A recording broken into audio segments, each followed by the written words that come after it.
18 గంటలు చదువుకొని వాళ్ళ తల్లిదండ్రులు కూలి చేసిన డబ్బులు ఇస్తే ఆ డబ్బులతో ఇక్కడికి వచ్చి చదువుకొని ఎగ్జామ్స్ రాసి వాళ్ళు పాస్ అయితే ఇదే కేటీఆర్ అనే దుర్మార్గుడు ఒక ఉద్యోగ కొడుకు వాడు ఏం మాట్లాడుతుందంటే ఒక్కొక్కరికి 3 కోట్లట. అరే 3 కోట్ల గ్రూప్ 1 ఎగ్జామ్స్ రాయడానికి వాళ్ళకెందుకే ఉద్యోగాలు? 5 కోట్లట. అది అర్థం కాలేదు. పేదోళ్ళు వాళ్ళంతా.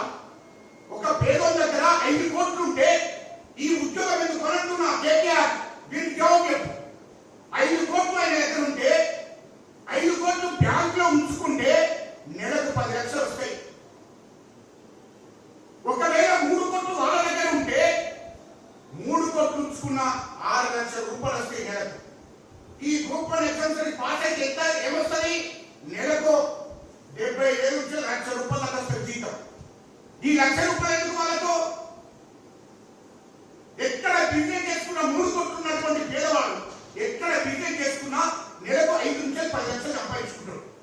అరే బిజినెస్ గురించి కూడా తెలియకపోతే ఏం చేస్తారా? 3 కోట్లు ఉన్నోడికి ఉద్యోగం అవసరమా? 5 కోట్లు ఉన్నోడికి ఈ ఉద్యోగం అవసరమా? వాడు ఎక్కడ బ్యాంకులో పెట్టుకున్నా నెలకు 5 నుంచి 10 లక్షలు వస్తాయి. ఎక్కడ వ్యాపారం చేసుకున్నా 5 నుంచి 8 లక్షలు 10 లక్షలు సంపాదించుకుంటాడు. 3 కోట్లు 5 కోట్లు ఉన్నాడు. ఈ ఉద్యోగం ఎందుకు? 1,00,000 రూపాయల జీతం ఉద్యోగం ఎందుకు వాళ్ళకు? గంట కూడా అవగాహన లేకుండా మాట్లాడితే ఈ 3 కోట్లు లంచం ఇస్తే ఈ 3 కోట్లు ఎన్ని రోజులు సంపాదించాలి వాడు ఉద్యోగం చేసి? ఈ 3 కోట్లు ఎన్ని రోజులు సంపాదించాలి? 1,00,000 రూపాయలు అంటే సంవత్సరానికి 12 లక్షలు. అంటే ఎన్ని సంపాదించాలి? అంటే దాదాపు 30 ఏళ్ళు నౌకరీ చేయాలి. అది మొత్తం 30 ఏళ్ళు నౌకరీ 30 ఏళ్ళు నౌకరీ చేసి ఈ పైసలని అప్పులు కట్టుకుంటాడా? అవగాహన మాటలు ఎట్లా? 3 కోట్లు వాడు ఎక్కడైనా తీసుకెళ్ళింది అనుకో దాన్ని నిత్యం తెలియదు. దాదాపు 6 లక్షలు అవుతుంది.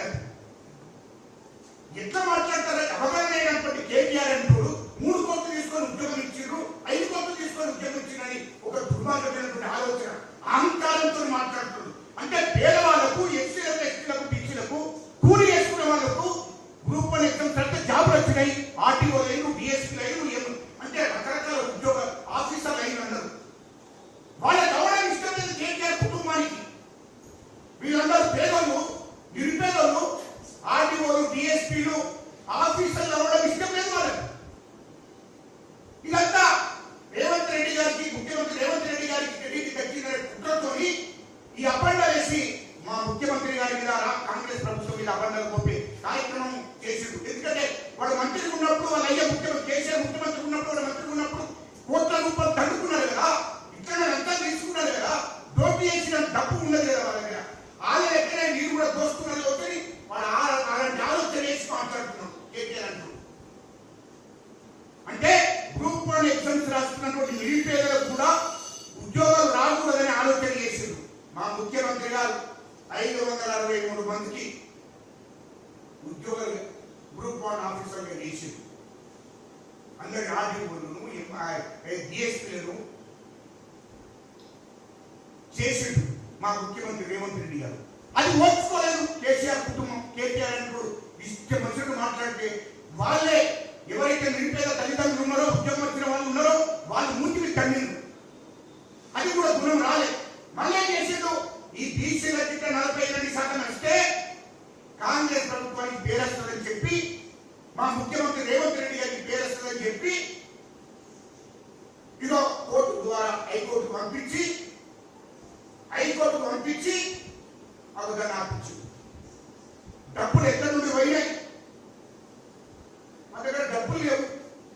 మధ్యతరగతి మాధవ రెడ్డి అనేటోడు ఆ పంపించిన వాళ్ళందరూ మాట్లాడిన వాళ్ళతో మధ్యతరగతి వాళ్ళు కేటీఆర్ మాట్లాడిన వాళ్ళంతా వాళ్ళ దగ్గర డబ్బులు ఫీజు అంటే అడ్వకేట్ వకీలకు ఫీజు ఇవ్వడానికే లేవు వాళ్ళ దగ్గర. అటువంటి వారికి మరి వకీలకు ఫీజు ఇచ్చి పంపించి 40 లక్షలు కాదు 40 కోట్లని మేము పెడతామని చెప్పింది కేటీఆర్. 50 లక్షలు అడ్వాన్స్ ఇచ్చింది అతనికి.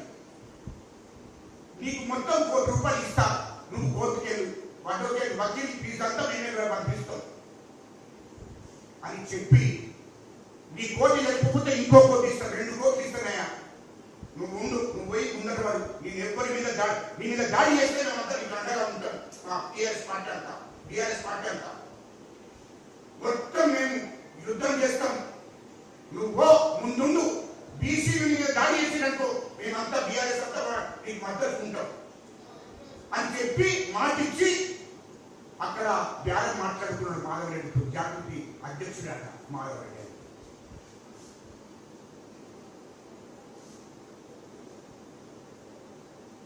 దీనికైనా 2 రోజుల ముందే మల్లారెడ్డి గారి ఇంట్లో కూర్చున్నాడు. ఆయన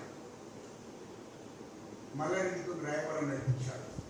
డైరెక్ట్ కేటీఆర్ రంగంలో దిగి నీకేం డబ్బులు కావాలన్నా నేను ఇస్తా, హైకోర్టు అడ్వకేట్కు నేను ఎంత డబ్బైనా నేను పంపిస్తా డైరెక్ట్ గా, నీకు అవసరం లేదు, నువ్వు కానీ నిలబడవి అని చెప్పి మాధవరెడ్డి అనేటువంటి మీద తుపాకీ పెట్టి బీసీలను దాచి